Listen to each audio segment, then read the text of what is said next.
DTV news కి స్వాగతం. వరంగల్ జిల్లా గీసుకొండ మండలం కొమ్మల శ్రీ లక్ష్మీ నరసింహస్వామి దేవస్థానంలో నూతనంగా గజస్తంభం ఏర్పాటుకు పనులు చురుగ్గా సాగుతున్నాయని తాజా మాజీ చైర్మన్ రవీందర్ రెడ్డి అన్నారు. ఈ సందర్భంగా ఆయన మాట్లాడుతూ దేవాలయానికి గతంలో ధ్వజస్తంభం ఉందని అది శిథిలావస్థలకు చేరడంతో వరంగల్ కు చెందిన వేములపల్లి సంపత్ కుమార్ శోభారాణి దంపతుల సహకారంతో నూతన ధ్వజస్తంభం ఏర్పాటు చేయుచున్నామని, దీనికి సంబంధించి ఈ నెల 2వ తేదీ నుంచి 5వ తేదీ వరకు పూజలు నిర్వహించి 5వ తేదీ నాడు గజస్తంభం ఏర్పాటు చేస్తున్నామని అన్నారు.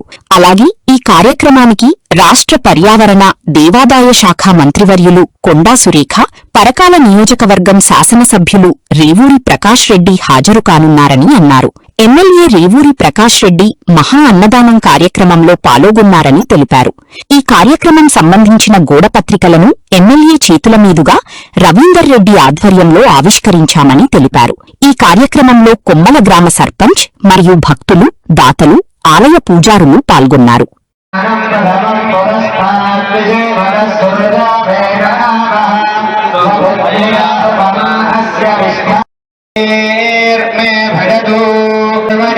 भजतु